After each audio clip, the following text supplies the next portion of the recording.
Não foi uma invasão ou uma revolução que colocou a China de joelhos, foi uma droga, uma substância tão lucrativo que a Grã-Bretanha fez dele um império, e tão destrutivo que a China travou 2 guerras para tentar pará-lo. Como o comércio de luxo entre 2 potências mundiais levou ao colapso nacional, e por que a China não conseguiu escapar depois que tudo começou? No episódio de hoje do The Infographics Show, explicamos como uma droga derrubou um império. Por séculos, os recursos naturais e a civilização avançada da China garantiram sua autossuficiência. Era uma maravilha do mundo quando os europeus começaram um contato prolongado no século XVI, durante a era das grandes navegações. A China não era aberta a estrangeiros e via europeus como bárbaros. Mas eles continuaram vindo e batendo a porta em busca de relações comerciais saudáveis, como os britânicos. E como de costume, o relacionamento não começou bem. Em 1637, o capitão João Weddell, representando um consórcio inglês, chegou com 4 navios à costa de Macau, então já dominada pelos portugueses. Em agosto, britânicos tomaram um forte chinês e ergueram a bandeira de São Jorge em uma ilha. As autoridades chinesas mandaram que saíssem das águas da China e não voltassem. Os britânicos compraram açúcar, cravo dourado e gengibre, mas a violência logo se seguiu. Possivelmente, o primeiro confronto formal entre forças inglesas e chinesas, com danos para ambos os lados. Os britânicos só partiram depois de assinar um compromisso de nunca mais voltar. Então, definitivamente, não foi um ótimo começo para as relações comerciais anglo-chinesas. A China não achava que precisava do mundo exterior. Afinal, ela havia superado a Europa em muitas áreas de desenvolvimento. Ela liderava o mundo em astronomia, engenharia, impressão, pólvora e navegação. Suas cidades prosperavam na agricultura, finanças, medicina e tinham filosofia e arte muito avançadas. A China era o pacote completo. Não era como se a China não tivesse visto nada do mundo. Ela já comercializava há séculos na Rota da Seda. E ela já teve sua própria era de ouro marítima no início do século XV, quando sua vasta frota navegou pelo Oceano Índico. Mas ao contrário dos europeus que vieram depois, a China se voltou para dentro.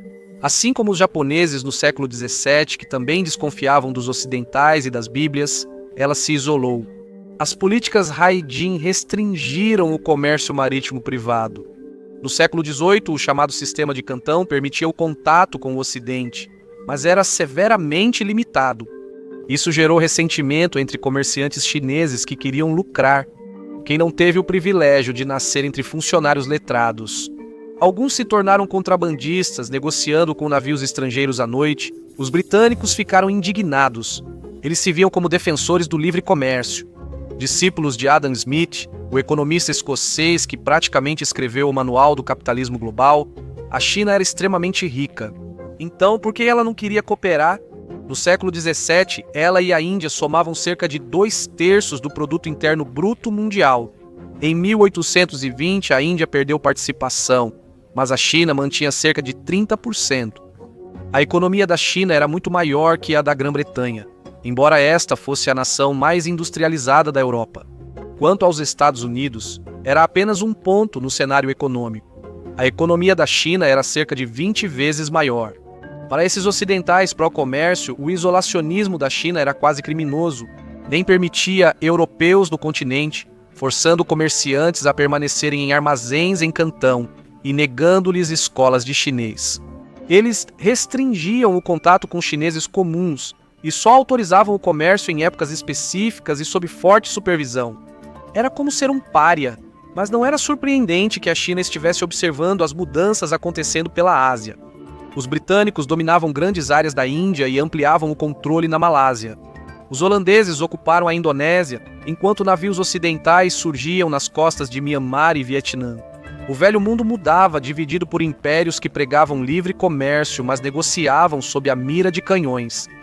Mesmo assim, a China permanecia isolada, considerando-se o centro da civilização. Eles não se interessaram pelos presentes da Grã-Bretanha, nem pela prometida modernização comercial. Em 1793, o imperador Qianlong afirmou que a China já tinha tudo o que precisava e não precisava dos produtos britânicos, ao responder ao pedido da Grã-Bretanha por melhores condições de comércio. Foi uma recusa educada, mas feita a um continente à beira de uma revolução industrial, que em breve produziria armas e máquinas muito além de tudo o que a China poderia igualar. O equilíbrio de poder no mundo estava mudando silenciosamente, e os chineses não pareciam perceber isso. Os britânicos queriam muitas coisas, mas principalmente chá, já eram viciados nisso. Enquanto o povo comum ainda bebia cerveja, até mesmo no trabalho, o chá era a bebida preferida pelas classes médias altas. Refinado, elegante e caro, tornou-se um dos comércios mais lucrativos do mundo. Mas havia um problema. A China não queria nada do que a Grã-Bretanha oferecia, como disse o imperador ao rei Jorge. Ela não precisava de tecidos britânicos nem de bugigangas, apenas de prata. Para comprar chá, seda e porcelana, a Companhia das Índias Orientais Britânica pagava em prata. E isso significava que a prata estava constantemente saindo da Grã-Bretanha e indo para a China. O balanço comercial estava muito desequilibrado, gerando déficit comercial. A Grã-Bretanha importava mais do que exportava e suas reservas de metais preciosos estavam acabando. Como resolveriam isso? Tráfico de drogas? Os britânicos tinham uma nova e poderosa mercadoria que estava sendo produzida em grande quantidade na Índia, controlada pelos britânicos: o ópio. E o melhor, depois que alguém começava a usar, era quase impossível parar. A abstinência era brutal e o desejo era implacável. Os chineses consumiam ópio desde o século VIII, principalmente como remédio.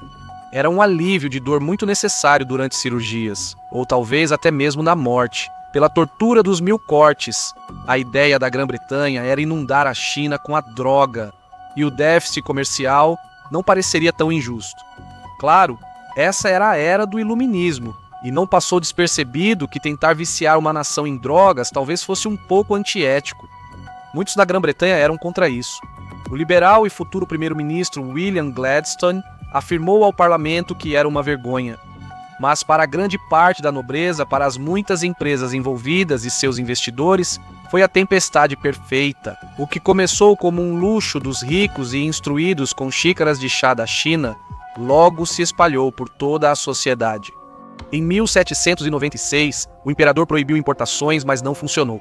Então, em 1813, os chineses efetivamente iniciaram a primeira guerra às drogas da história, quando proibiram o consumo. A pena por posse era levar 100 chibatadas. Quando os chineses apertaram o cerco, britânicos e americanos elevaram o nível do jogo. A Companhia das Índias Orientais contratou comerciantes secretos dos Estados Unidos, da América e do Reino Unido para fazerem seus negócios, efetivamente contratando traficantes. Esses homens normalmente ancoravam na costa de Cantão, atualmente Guangzhou, e vendiam para intermediários chineses suspeitos. Em 1830, mais de 100 intermediários usavam barcos e mulas para levar ópio ao continente. Entre 1810 e 1838, as importações de ópio subiram de 4.500 para quase 40.000 caixas. Milhões de libras dessa substância. O que era um bico virou um império de milhões de dólares. Tudo o que as autoridades Cheng tentaram se mostrou inútil. Os comerciantes britânicos aprenderam todos os truques para driblar as inspeções de navios. Enquanto isso, traficantes chineses também foram engenhosos ao fugir das patrulhas imperiais.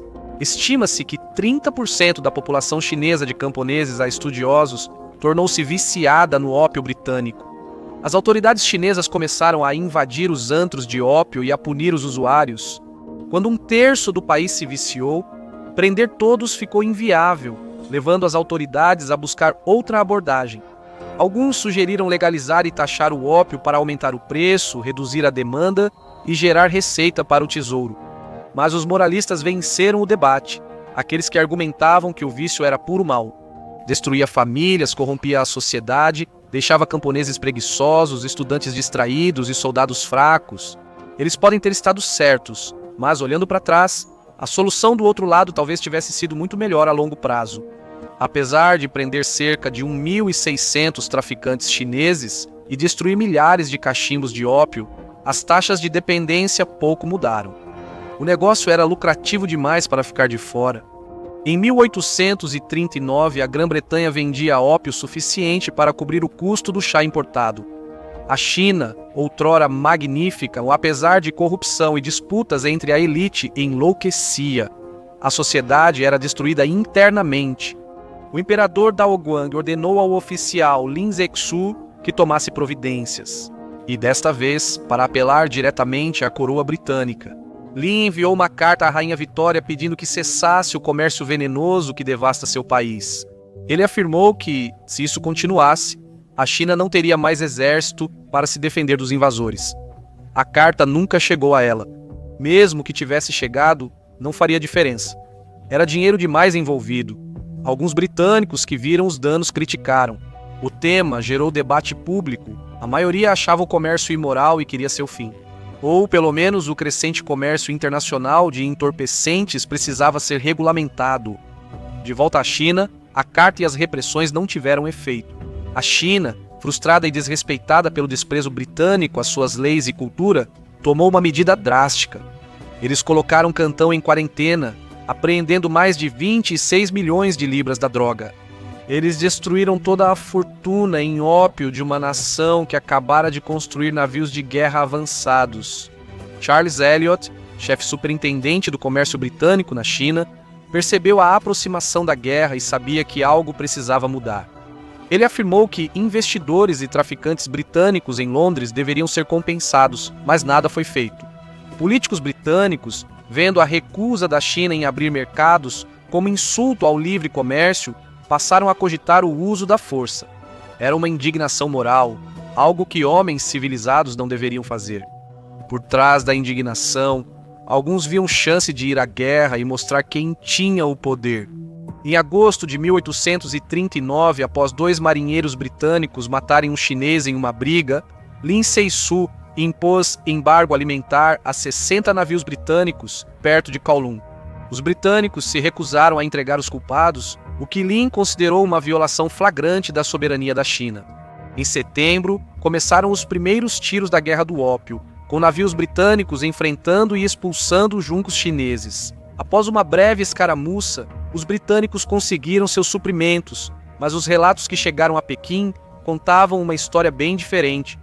Um navio britânico afundou e houve grandes perdas. Era ficção, mas fortaleceu a crença de Pequim na vitória.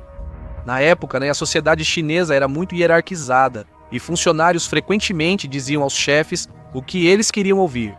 Em 1840, a Rainha Vitória afirmou dar total atenção ao assunto. O debate era intenso na Grã-Bretanha. Alguns políticos afirmavam que a China só tinha a si mesma para culpar, especialmente depois de expulsar os comerciantes britânicos de Cantão. Outros alertaram que a guerra seria uma mancha ética. No fim, o parlamento ficou quase empatado. 271 a 262 votação apertada a favor da guerra. Em junho, uma força britânica chegou a Cantão. 16 navios de guerra, 4 canhoneiras a vapor e 25 embarcações de apoio. Os britânicos trouxeram exigências: compensação pelo ópio destruído, pagamento dos custos da guerra, novos portos para comércio e tarifas definidas por eles. As autoridades Qing em Cantão ficaram insatisfeitas. Nos 2 anos seguintes, os britânicos usaram sua marinha e artilharia para bombardear e capturar fortificações costeiras sucessivamente. Os exércitos Qing, corajosos mas mal armados e descoordenados, não foram páreo. Tropas britânicas veteranas de guerras imperiais lutaram com disciplina e poder de fogo devastador. Esses homens viveram na Grã-Bretanha e respiravam guerra. Eram os melhores, com armas superiores às dos chineses. Durante essa campanha, a Grã-Bretanha revelou o símbolo do novo poder industrial: o navio de guerra a vapor com casco de ferro, Nêmesis. O navio superou as defesas chinesas facilmente e foi crucial na tomada de Cantão em 1841. Apesar das tentativas do imperador Daoguang, as forças britânicas avançaram para o norte, subindo o rio Yangtze e tomando Nanquim. Foi uma humilhação devastadora para a dinastia Qing, prova de que os séculos de isolamento e complacência tecnológica da China a deixaram vulnerável. Os chineses nunca tiveram chance. Milhares foram mortos em batalha, enquanto as perdas britânicas foram mínimas, apenas algumas dezenas de homens em combate. Se a guerra durasse mais, as tropas britânicas provavelmente teriam dominado todo o império, deixando sangue e vergonha em uma nação antes vista como invencível. O Tratado de Nanquim, em 1842, cedeu Hong Kong à coroa britânica. A China teve que pagar 21 milhões de dólares em reparações pela guerra, ópio perdido e reivindicações de comerciantes britânicos. O tratado abriu 5 portos ao comércio britânico e impôs tarifas favoráveis. Outorgou direitos extraterritoriais a estrangeiros, permitindo que vivessem sob suas leis em cidades como Xangai, tornando-a um polo do comércio e influência ocidentais. O tratado marcou o início do século de humilhação da China, um período de dominação estrangeira e decadência interna. Isso enfraqueceu o prestígio da dinastia Qing e aumentou o nacionalismo. Para piorar a situação, as importações de ópio não pararam, elas dispararam. Os britânicos legalizaram o comércio depois. Em 1879, as importações britânicas de ópio na China haviam alcançado 87 mil caixas, muito mais do que antes da guerra. Na época, isso era cerca de 17% da arrecadação na Índia britânica e ajudava os britânicos a manter o controle. Sua joia da coroa. Também gerou fortunas pessoais como as de William Jardine e James Matheson, fundadores da Jardine Matheson Company, império comercial que hoje é uma empresa Fortune Global 500. Os comerciantes americanos também lucraram. Homens que se tornaram grandes industriais, hoje com nomes em escolas, museus e hospitais. Roberto Bennett Forbes, ancestral da família Forbes, escreveu em cartas privadas que fez uma fortuna. Ele não tinha vergonha de, como dizia, desmoralizar milhões de trabalhadores chineses e drenar o dinheiro do país. Era o que era. O comércio espalhou o ópio por todos os Estados Unidos da América, popular no Velho Oeste na Corrida do Ouro, espalhou-se por São Francisco, Portland, Seattle, Denver, Chicago e Nova York. A Segunda Guerra do Ópio começou em 1856. Em 1860, após britânicos e franceses capturarem Pequim, a China foi novamente humilhada. Foi obrigada a assinar mais tratados desiguais, pagar grandes indenizações e abrir mais portos a potências estrangeiras. A China havia sido devastada. O país estava dominado por ocidentais, seus oficiais em desgraça e tratados forçados drenavam suas riquezas. Os japoneses, vistos pela China como inferiores, não ficaram tão isolados. Mais abertos às ideias e ao comércio ocidentais, eles se modernizaram rapidamente, construindo um exército baseado nos padrões europeus. Na década de 1890, seu exército moderno venceu a China na Primeira Guerra Sino-Japonesa, conquistando Taiwan e partes da Manchúria. A situação na China era caótica. A população já não confiava nos governantes Qing, responsabilizados pela pobreza e humilhação nacional. A raiva explodiu na rebelião dos Boxers, um levante violento que exigia a expulsão dos estrangeiros.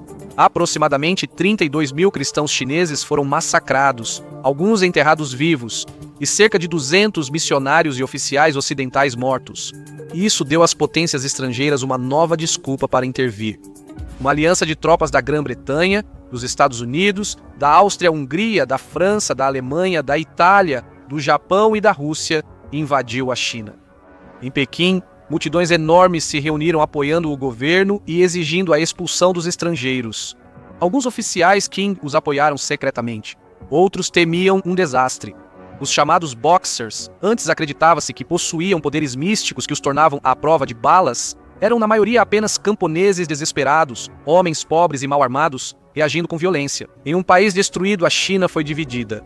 Historiadores chamariam isso de corrida pela China. Os britânicos começaram isso, mas naquela época todas as grandes potências queriam uma parte, e muitas vezes eram brutais.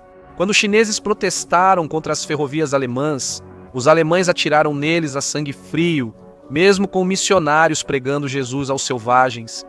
Os Boxers e as forças Qing não tiveram chance. Na Batalha de Tientsin, 6.900 aliados derrotaram forças superiores e tomaram Pequim. Tropas europeias e americanas atacaram, matando civis, abusando de mulheres, saqueando e incendiando casas com famílias dentro. Dizia-se que as forças alemãs, russas e japonesas entravam nas aldeias e massacravam todos. Centenas de mulheres preferiram morrer a enfrentar as tropas. Relatórios chegaram à Europa relatando mutilação de cadáveres pelos soldados. Um general americano que tentou impedir os saques escreveu que para cada boxeador morto, 50 pessoas inocentes eram massacradas. Mark Twain também ficou indignado e escreveu que os países civilizados agiam como brutos. Terminou com o Protocolo dos Boxeadores, tratado de paz que obrigou a China a pagar grandes indenizações às 8 nações. Ocorreram execuções em massa e um acordo autorizou a presença de forças estrangeiras em toda a China. O país foi subjugado, forçado a assinar tratados sob ameaça de violência. Muitos ocidentais ainda acreditavam que a China era culpada por se fechar ao que era um novo globalismo.